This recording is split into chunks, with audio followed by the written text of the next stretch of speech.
This one's on local knowledge, what to know when working south of the border. We'll talk about advantages and disadvantages, lessons learned, and personal experiences. Our moderator will be Mike Malone with Integrated Design Group. He'll be standing in for BJ Butler, as you see in your agenda. And we have representatives from DPR Construction, Verizon, Terremark, and KMD Architects, who Roberto with KMD is also joining us from Mexico. Thank you.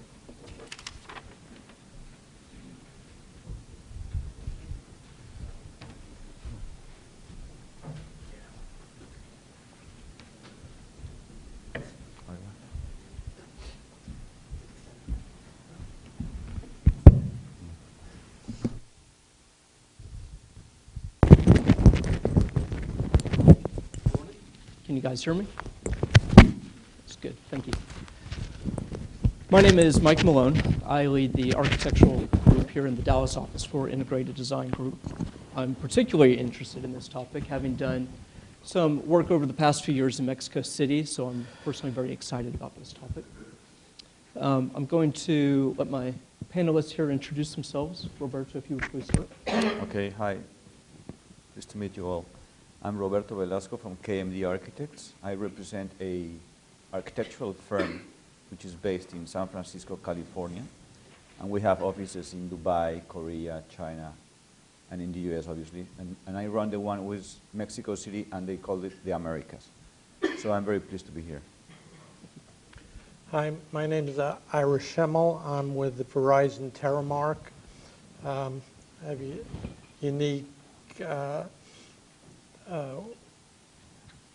way of we're not only the owners, but we also build. So we do two different things, and we build in South America, Dominican Republic, Europe, Australia, so and the United States. I'm David Ibarra. I'm part of the mission critical group of DPR Construction. Currently doing works across Southeast Asia, Europe, North America, of course, and we have project management duties going on in Brazil and Colombia right now. Thank you. So our topic is working south of the border and what to know. And I would like to point out that here in Texas, south of the border typically means Mexico, or a trip to Taco Bell at a late night run. But we are talking about Central and South America, all the way down. We'll talk about Antarctica another time.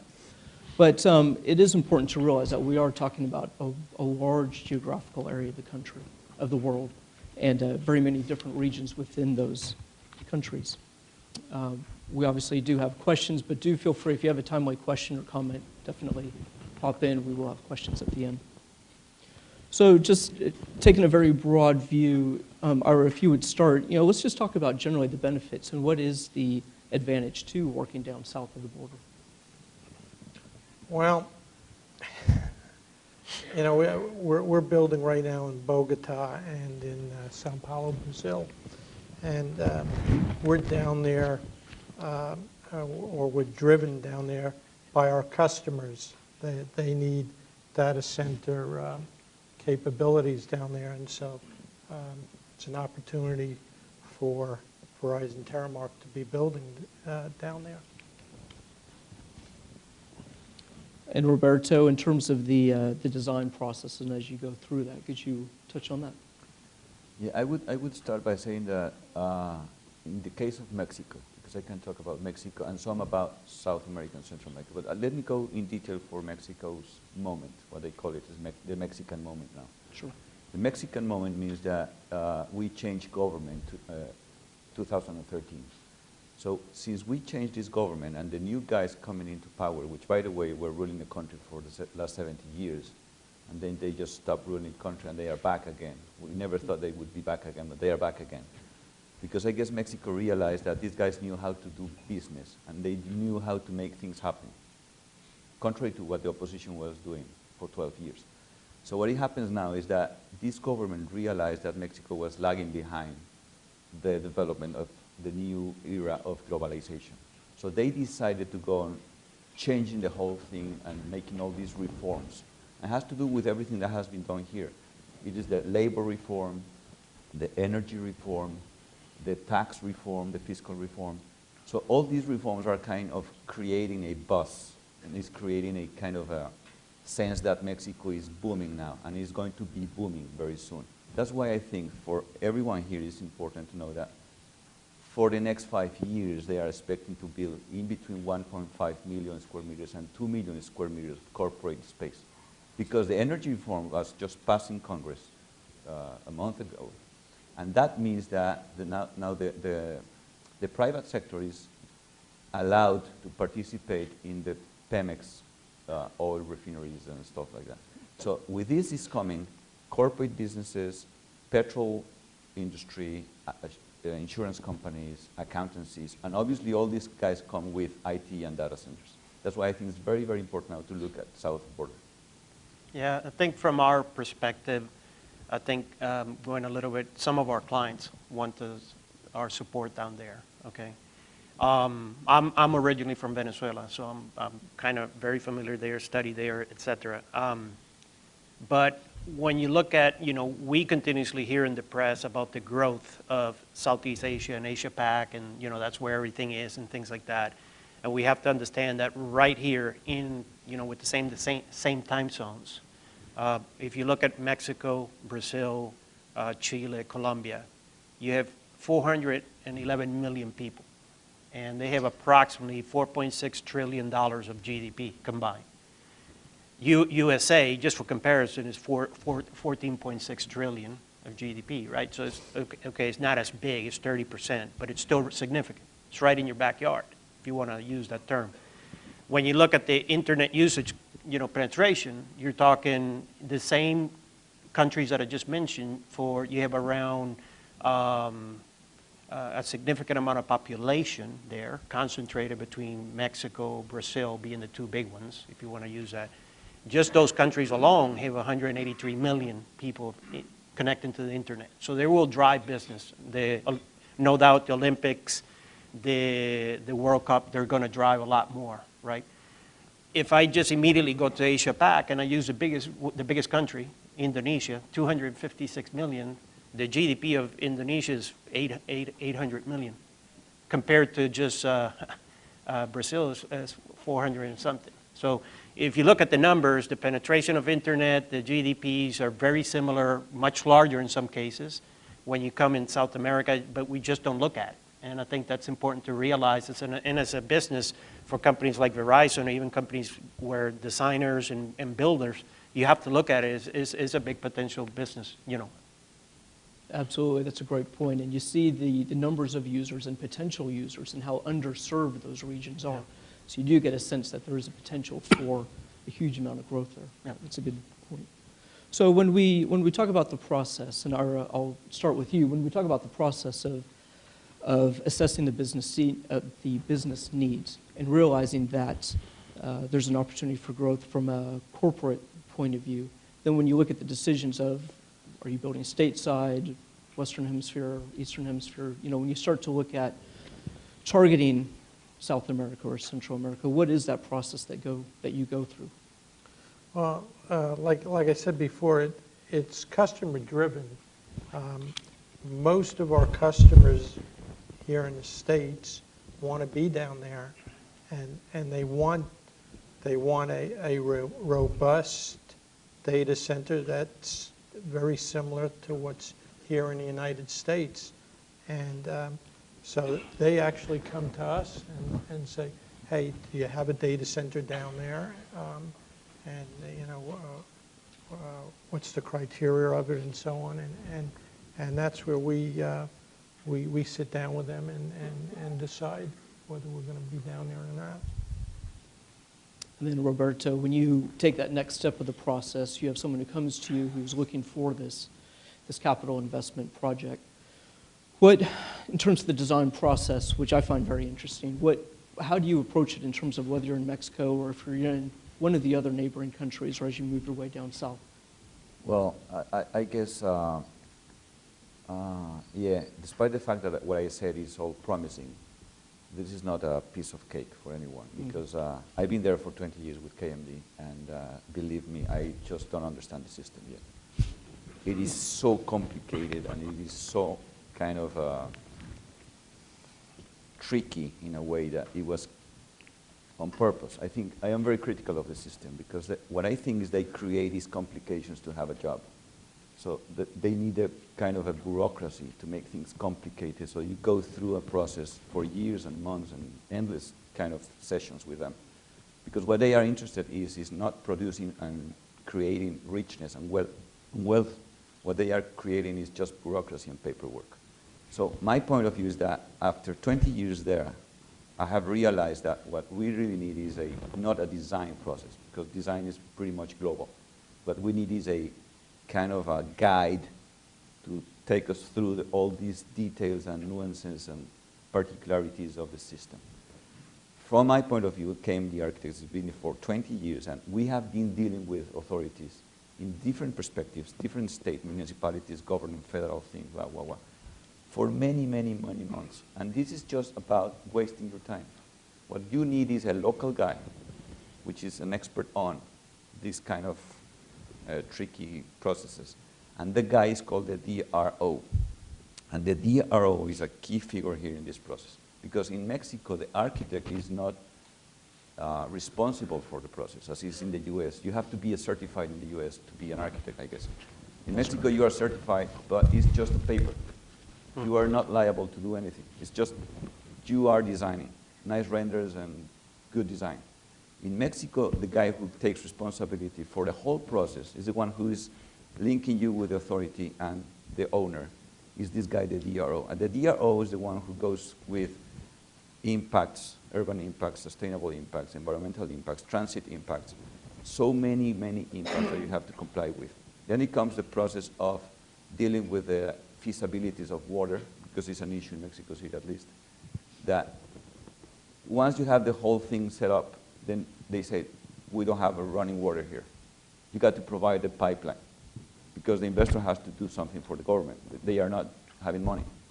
Then it comes the CFE, what they say is DAX, is the Federal Commission for Electricity. It's a monopoly. So you want a substation, you want energy, you got to pay for it. But this is kind of $20 million, the substation. Yes, but this is your problem, not my problem. So all these details are the ones that you have to know before landing on a country like Mexico. It is not just design. It is more than that. It's just the process of making things happen. It's an excellent point, and we have run into some of that bureaucratic level. At some point, I believe at one point, Jack was asked to prove part of the local electrical code to the DRO. So it was an interesting series of conversations. So David, in terms of then moving on to the construction process, again, you have that regional aspect to it. And in terms of, what makes sense in terms of seeking out work down south? Yeah, so I think, like I mentioned before, we've been engaged for customers, and these customers have gone down there previously to do different spaces, from office type, going through high-tech labs to data centers. And I think through some of the execution of those projects, they found that it's been a disaster for them.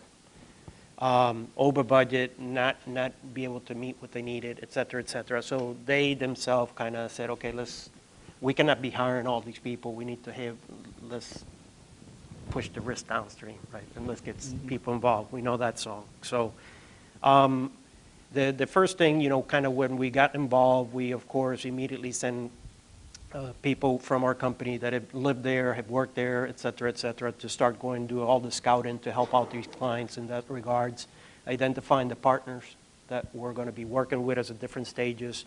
What Roberto said about the design, that's absolutely correct. The designers, engineers, architect, everybody has a certification. They're all members of the engineer school, whatever it is, but really it's just a paper. It doesn't bear any risk, any liability. In a lot of countries in South America, the owner is really responsible for everything. And if there's an issue with planning, they're just going to go to the client. They're going to put it in the press. It's just that's it. Where our role becomes, just trying to be the filter of those things, shepherd the process, and find the local help. I think the local help can be comprised, depending on what country you are, can take several shapes and forms. From you may have one person for bringing in equipment, you have another person for helping with permits, there's another person to help out with municipality issues, there's another person helping out with unions and workers, labor relationships, because that's another big issue. So if you start from one side to the other one, I know everybody heard before about the VAT and the sales and all that. Well, don't worry about those. At least those are written. What you need to worry is about the cost of expense of doing work down there when everybody's putting their hand out. And it's a real big issue at all stages of the job. It just doesn't matter. And it's graft is a big issue in South America. And like I think the person from GE was saying, the biggest problem right now is in Venezuela, and it is. I mean, you will be shaken down. It doesn't matter if you're Exxon, Shell, or Terremark, or just a small firm. You're going through the process. So it is very difficult to execute the work in regards to that. I think that once you get to all these layers and you get to actually performing the work, I think a lot of the elements are very close to the same. What the person from Keo Networks was mentioning, a lot of those steps, project management and being sure that the message is out there and that the process, the quality, those are things that once you get rid of all that, you'll be closer to executing a lot of the same things that you have to do for obtaining a great job here. So, again, putting on my owner's cap, we've tried in many different ways. In fact, a lot of the general contractors that are sitting here now have asked to go down there and build for us.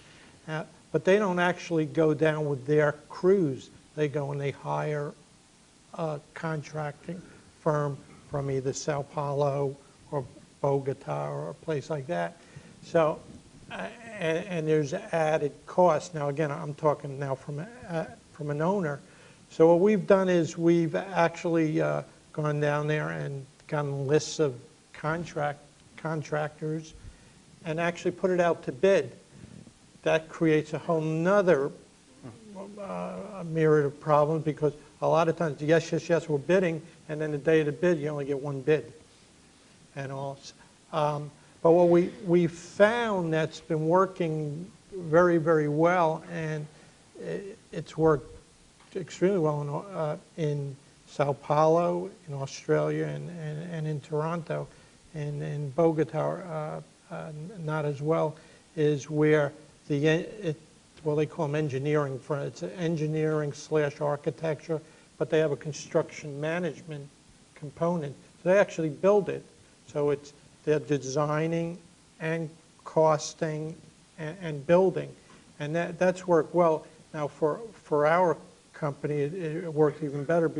I always say I'm cursed. I started out in construction 40 years ago as a cost estimator, so we know costs, and we've compiled historically the costs on all our data centers for years and years and years. So we're able to sit down and go over everything.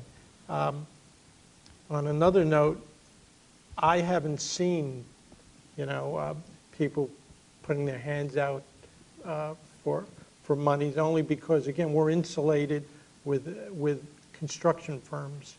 We don't build there. We manage and watch the construction people build.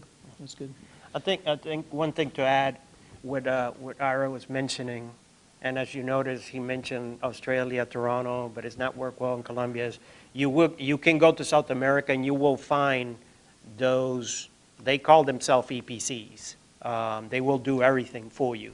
Those EPCs will, in certain cases, bring up a layer in the buffer of the budget pretty big, because usually these EPCs are traditionally pretty big firms also, and they have high overheads and things not comparable to some of the companies here or in Europe, but they do impress a cost. I know there's also the strategies like people do over here. You go buy out to the science service, you go buy out to GC, then you go buy out the subs, and you try to parcel it out. You'll be exposed to in doing that things, because what you'll find, I think Ira mentioned very key, is you'll send out all these tenders, and supposedly everybody's going to tender the job, and what you find is a very, very low outcome at the actual moment of getting tender. So it takes a while, and you know, the quality of the bids you get and things along those lines, it's very different, so. And then- oh, go ahead, Ira. Yeah, I was going to say, I haven't talked much about Bogota. That's like a different universe building there. We're building quite a big data center there. And again, we went out to bid, had a lot of interest, and received 2 bids plus ourselves. We knew what the price was. So we had a good idea. Contractor that was awarded the contract was one of the largest construction firms in Bogota, in fact, building the airport there. A big firm. The executive vice president of the company was trained and educated at Michigan State in construction management. So we felt, oh, hey, this is great. This is, I mean, it's like a United States company working in Bogota. And we used drawings from an engineering architectural firm from the United States that we have them draw it in the native language as well as in English, so there's no mix-up. We signed it. We used an AIA contract that was changed around for Bogota laws, and with it all, you have to be there and you have to watch. It's because it's the workers. It's the workers that actually do the work. It's a technical understanding with the labor force. Because as Ira says, it's not the problem with the seniority of the company, because all of them are educated in the US, basically, and they speak English, and they are just master in business administration and stuff like that. Trouble comes when you translate these to the actual labor force on site. That's a big problem. Though it is in Spanish, we have troubles with the people in Spanish, because these guys are kind of they don't have a union, they just show up every Monday and try to ask for a job. They are paid on a weekly basis. They don't have any kind of controls over them, so they can just do whatever. No one is reliable. I mean, no one is liable of any faulty kind of sloppy performance here. They just disappear. There's no way you can trace him back. So the trouble goes with the team which is on site. How can you control with American standards? I mean, this is kind of 2 worlds working together, parallel to each other. It's the American global thing with someone who doesn't even speak Spanish. Because in Mexico, not everyone speaks Spanish. So the trouble is, how can you translate these drawings, though they are perfect, they are specs, they are just spotless, to someone who is not able to read his own name? That's a big trouble. Well, and it's making sure that intent is carried through. So even though, to your point, it may be technically correct, it's making sure they understand what is it you're trying to achieve. So I've run into times when I've used American products down in Mexico, and so you're mixing imperial and metric. And so it's very unnerving to see a 40-foot wide data hall that's measured out to the millimeter in terms of width. It makes sense, but if someone looks at it, they'll think it's an error, or they'll question what is the intent, what are we trying to achieve there. That item that Roberto just mentioned, that, you know, we're here and used to the same level of knowledge, education from the top to the bottom, all the way when we're doing in the vertical process of delivering a job. And there is a big disconnect when you're in those countries.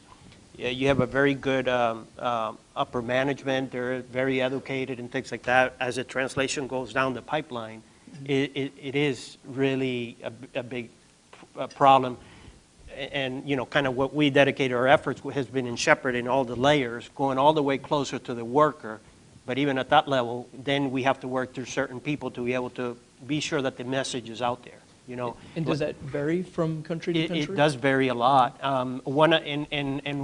For example, the reason I say the variance comes from, and this goes a little bit to what the people were talking about procurement previously, is depends the country and the industrial base of the country. So for example, Venezuela had a big oil industry, right? So everybody educated, processes were there, oil companies left a lot of processes. You go to Argentina and Brazil, and there is, in those sides, you have a lot of work culture. They understand delivering UPS, installing UPS. So you have to be careful. Like if you go to certain cities in Brazil and you try to develop a data center, cheap land, good power, whatever, but there's nothing been developed there. Everybody around there, you're not going to find the right workforce for that. So you will have to bring it from the big cities, and that will add a premium, et cetera, et cetera. But when you get closer to where the industrial base is, the education level goes up tremendously. And for example, when I'm going to be bringing equipment in, I'm not going to go and try to do it on my own like an American company with a duties thing. And I'm just going to go work with the people that work with the oil industry because they got it all figured out. That's your avenue to get around all these procurement things that you heard before. The oil industry. They have all the ramps and exits and proper processes to get through it. The problem is we tend to think our data center like, oh, we're special. Sorry. These guys have been out there. They've been bringing in equipment of all kind of type and sizes. And the companies that are working for that supply chain will help you a lot. So. It's a good point in terms of understanding, too, the workforce at the end of the day. So, Roberto, in terms of the design of the systems, in terms of complexity of system or gearing it towards, I'll say, more inexpensive labor, understanding what's available and what's the actual method of the country would certainly dictate how you design this, how much off-site fabrication versus on-site construction you would lend towards. Yeah, I would say so, but then again, I would like to add something else. This is in the workforce level. We have problems of translating the culture to this. But there is a bigger problem here with the high end of the pyramid in terms of management. And this is a very bad news for DAX because lawyers are liars, but architects as well. Everyone is liar in Mexico. Everyone. We need to turn his mic off quickly, please.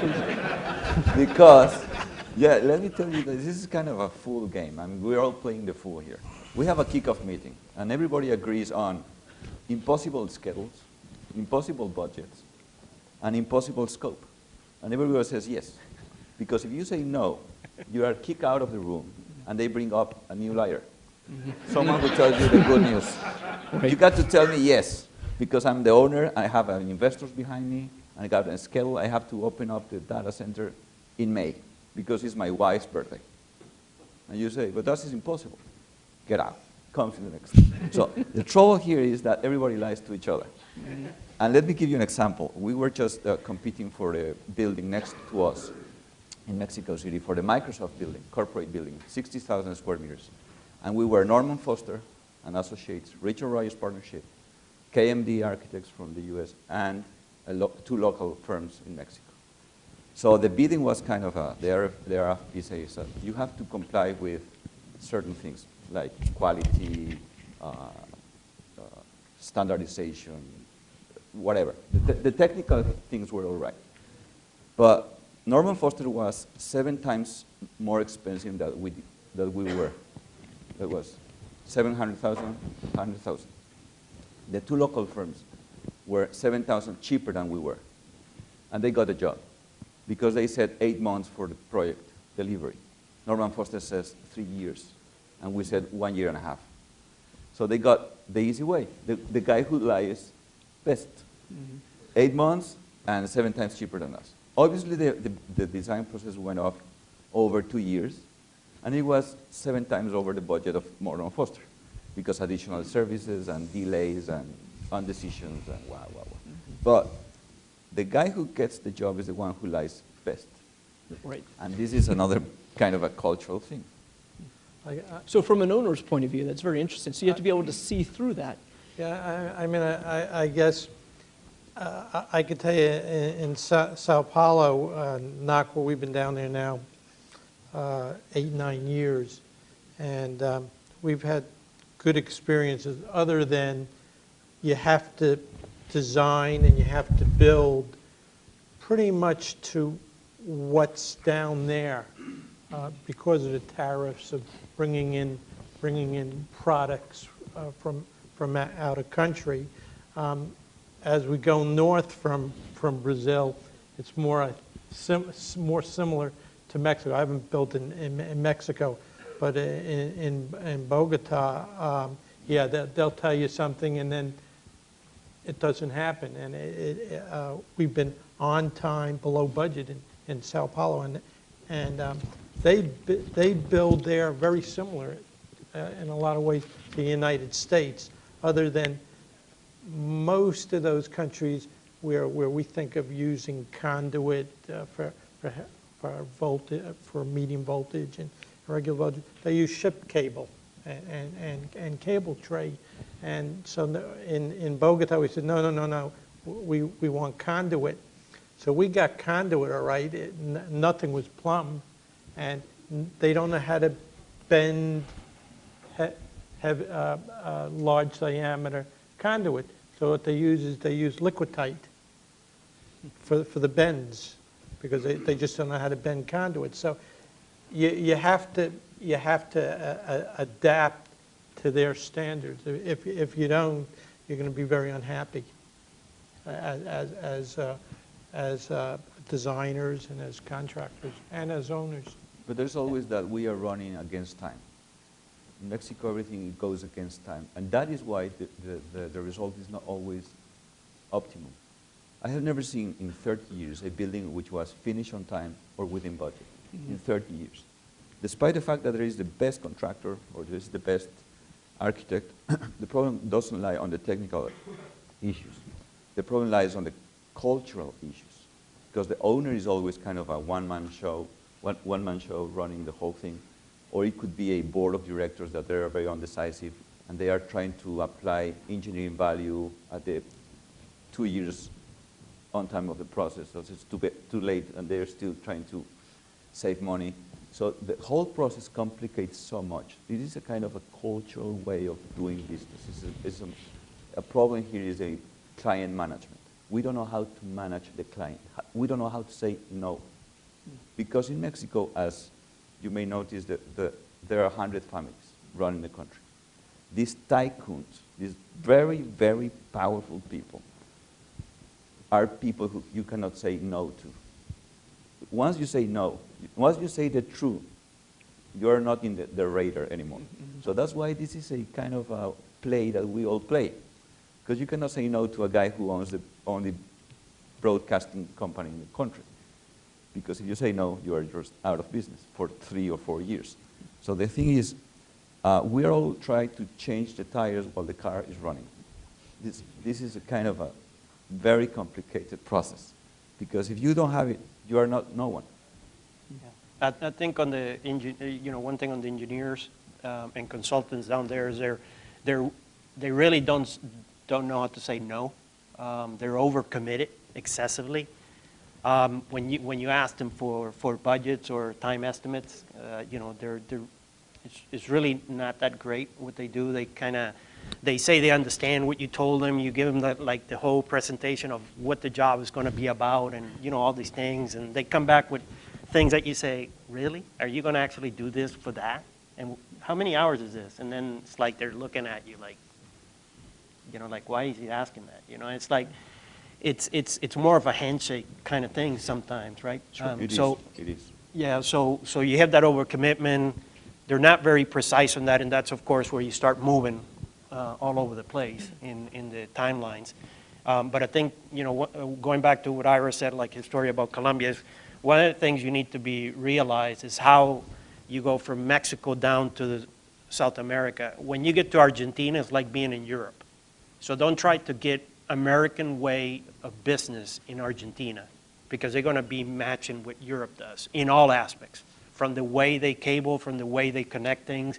It's like that. As you keep going back north, and let's say you go to Venezuela, it's all the American way. It's all conduits everywhere, things like that. So you have to realize that even Latin America per se has a difference of where they came from, as an origin, where their codes are based, and things along those lines. It's an excellent point. And on a recent trip to Panama, we learned that they don't say no, they just say mañana, which doesn't mean tomorrow, it just means not today. And you can hear that day after day after day. Yeah. Yeah. But it's a really good point, because when you talk about Central and South America, there is a lot of different political influence, a lot of cultural, a lot of historical background. And so just because you have it figured out in one country doesn't mean you have it figured out in their neighbors. So it's a good point to understand as you move up and down that you get those different European, or when you go to Peru, you get a lot of Japanese influence. So depending on where you are, it does shift a bit. Yep. So in going through this process, we always like to look back and learn from our lessons that we've gone through and endured. So Ira, I'll start with you. What are some of the things you look back on and learned the hard way going through these processes? Well, everything needs to be documented. You never assume when you say something to a contractor or even to the design team that they understand. I think somebody said that a lot of times they're yes you and that they really don't understand what you're saying. So you need to document everything. Very, very important. You need to design to the standards of that country. And what I mean by that is we use flywheel UPSs a lot here in the States. We were thinking about using some flywheel UPSs changing over in our data center in Sao Paulo, which is batteries. And we saw after weeks that the design team wasn't getting it. In fact, we flew them up to the manufacturer, and they explained it to them, and I think they got it. And then now the manufacturer had a problem getting his product into the country in Brazil, and it got to be such a headache. I mean, it's easier just to build the thing than it is all the paperwork, that we decided we're going back to batteries, which are produced in Brazil, so we didn't have to worry about all those taxes and all. And they're stifling. Generators, UPSs could be double the price than in the United States. That's how expensive it is. So you have to design and build to their standards.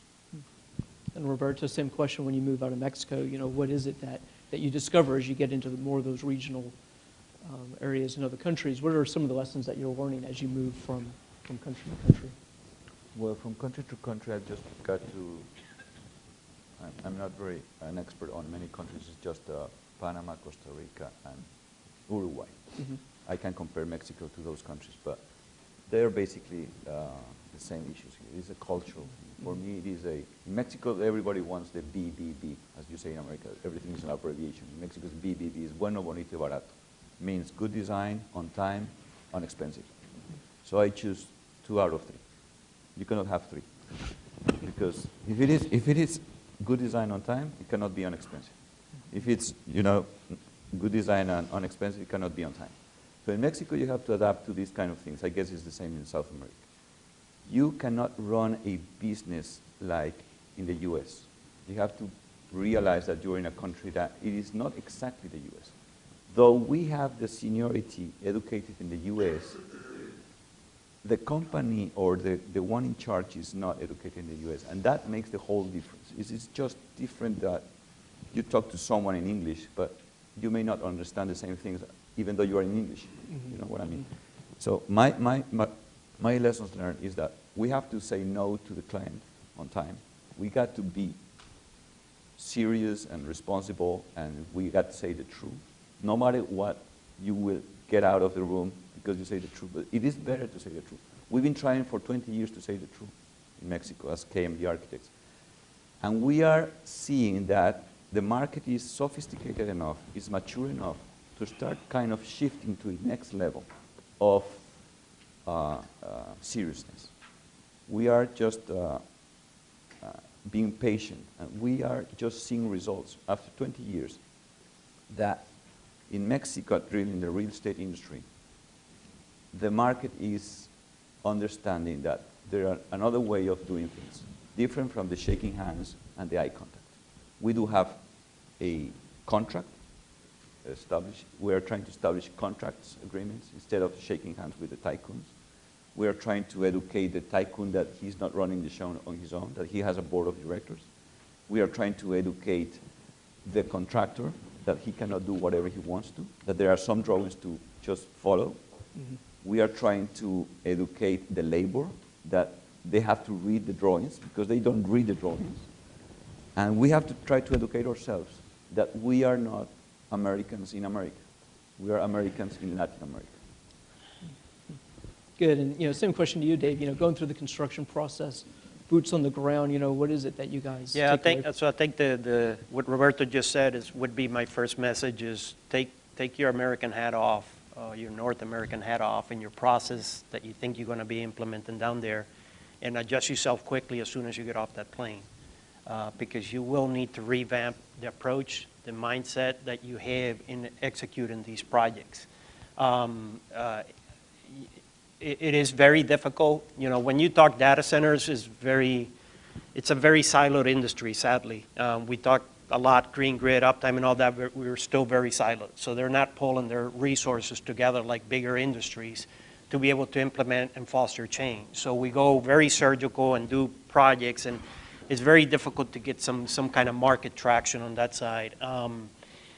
So it's from looking at our owners and kind of what their experience has been, looking at that a little bit. But once you're in country, I think, we talk a lot about collaborating here, at a project level and, different strategies. I think you will have to do the collaboration process really day in, day out in all stages. And not say, okay, I'm the PM for the project and I'm going to be over here working with the owner and with the architect and try to remove those hurdles. No, you have to be able to, bring in the subs and your GC and work with them really in detail and kind of basically have like sessions, classroom sessions of really going from each system, what it's going to require and how you're going to get there and how you're going to do it. Because at the end of the day, you have to be sure that your client is getting what he wants, right? And his expectations, sadly, in particular if it's a U.S.-based company, and in some cases, like we had some helping out some people from Telefonica, they have a high level of expectation, and they're not willing to dilute it, right? They're expecting you to help out that, control that. So all these other people down here working in the country, their expectation is very different, right? So you're trying to bring them up, and they're not going to change just because you say so on a document, on a notes of meeting, or a contract, because it's not every dispute you're going to win, and in particular, if you go to court, you're going to be potentially not going to be in the best shape. So you want to be able to foster that relationship with them, to be able to build up this trust. First of all, that you're helping them. Second, that you're giving them the right tools. You're explaining to them. You're becoming a teacher, and you'll start seeing the growth and the opportunity to deliver the job on that side. So I think collaboration is a big item. I think when you go into things as simple as commissioning, I think it was discussed a little bit in a previous presentation, a combination of the manufacturer resource, the local resource, but bringing an expertise in commissioning is essential to be able to do that schooling, because it really takes a whole different realm. It's important there. And on the procurement side, I would say, all these things that we talked about on procurement, I think people are thinking only generators and equipment. But even when you bring simple architectural elements, they could take 36 weeks to get into a country, And the last thing I would tell you is, we have a lot of benchmarks. Each company has a lot of benchmarks in regards to cost in the U.S. Good luck with benchmarking those things in South America. It's very difficult. They don't use the same CSI codes. They don't load the numbers the same way. Productivity factors are very different. As the complexity of the MEP things go, their traditional cost estimating databases really don't work. You have places where drywall is more expensive than acoustical ceiling tile, and other places of Latin America is backwards. Why? What's going on? So there's a lot of that inconsistency there that will affect the performance of a job. From a standpoint of, let's say, Terremark, this is as a company, they have a maximum capital outlay that they're going to be doing, right? And that's how far they're going to go. You just have to be careful how it ramps up from the bottom, because those cost inconsistencies will drive you nuts. So that's great. We have a project in an existing building by a developer which has a 40-foot tall roof deck. And the very innocuous stud sizing has proved all kinds of headaches. Something very simple that you wouldn't think about, but it is giving us fits down there. And David, just to take it one step further, you mentioned commissioning, but even beyond that, finishing out the project and rounding it out and closing down the project, what additional challenges do you face above and beyond what you normally would expect to see? The billings that we see from the subs, our people, like for example, we have a person in Colombia that's helping out EMC right now. And it's just like the billings are just all over the place. You know, the month before, the billing was 12% of the job, and we've been asking them, hey guys, you have like 60% of the job. What's going on? You know, when they show up and then their billing is 103%. What is this? Oh yeah, well, the cost went up. What do you mean the cost went up? Here's all the, you know, all this collaboration thing. You know, we had all these weekly meetings going through where we are and all that. They still come in at the end and said, oh well, yeah, we went over. Well, we have to audit that thing, and it's like, audit? Yeah, good luck with that. So some companies will turn around and say, well, just that's what it costs. You know, they don't realize, well, you had a lump sum. No, I didn't. So you start having all these funny conversations. But I think the closing out of the project is from a commissioning perspective, getting your equipment started, getting your O&M, and having your operator train. I think because you're working with companies like Caterpillar and things like that, I think it works a little bit seamless. But when you go through the subs and the GCs, then you have some problems on getting some of these things because their process is just not there. You're trying to close up the job pretty quickly because the customer is asking for it, but like Roberto is saying is, well, tomorrow. Right. Yeah. Or you said, I think, it's like it gets postponed. So. Excellent, very good. Well, we've got just a few minutes. Are there any questions from the audience here? Jack? When it comes to building a project in the various countries, whether it be in Central America or South America, do you notice the difference in the subcontractors and the contractors' ability to maintain the appropriate safety requirements, whether it be where you're working on a roof or whether you're working on confined spaces? Is it difficult and inconsistent when you go from country to country? Yes. In fact, I'm lucky to be here. In all my times, I've been pretty careful. I've broken a couple of ankles on job sites, but I was in Brazil about 6 weeks ago, and you don't realize they don't put safety rails around anything. And I was looking up that in Brazil we do box and box, but that they don't believe that the roof is watertight enough for them. So we actually have to build this shell underneath with another roof. And so I'm looking at the steel work, and I forgot I was on a platform 3 foot high without railings, and I took a dive. I'm all right, but no, they don't have OSHA there, but they do wear hard hats. Yeah, I think where they're dependent, again, in the area of the country that you're working with, independent industrial base, then you'll see some changes there. But there's a lot of situations where you have, our guy, we hit some people helping out on something, I don't remember if it was Sao Paulo, Rio. But he sent me the picture of, they were doing a high pot of a cable coming from the substation. The people were way down the road in the substation, this underground cable coming in, and then they had a guy standing over here by the cable just like this, no radio, no nothing, but the guy was just right there. The guy would have done this, he would have just shocked himself, and it's like there's just no processes like that, and that's kind of where you want to help out on that side, and you have to help out, It's got to be difficult as a general contractor when in some cases you're awarding jobs because of your safety record, but if you don't have the ability to maintain the standards in other countries, yeah. How do you deal with it? Well, sometimes some of those things you can help out, in helping, adopt certain techniques and identify the process or the lack of a process. And some people will react. In some cases, you have to go and say, let's say you talk to the main contractor on the job and say, you know what, you're going to be doing commissioning. Can you give me 2 radios? Sure, I'll give you 2 radios. Then you walk over and you give it to the guy that's actually doing the high pot, and then they'll say, where's my radios? So again, oh, no, but he cannot use them. No, hold on. I want the radios to him. We'll deal with rental and all that stuff, but I want him to have the radios. They kind of look at you. But I had the same situation. We were building in Sweden, and lights at the job site, the construction lights would go off because they had some kind of problem. These guys would put their little lights on, and they would keep working in darkness. And they would work in darkness for the next 3-4 hours until somebody decided to go and fix the thing. So even on very advanced, quote-unquote advanced societies like that, you still have those kind of safety issues that we would not tolerate, you know, so. We have time probably for one more quick question.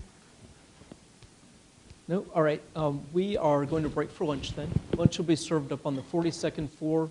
When you walk out here, be sure to spend some time with the vendors, and the staff from City Place will help guide you to the elevators. Enjoy your meal. Thank you guys very much. Appreciate it. This is a tower? Yeah.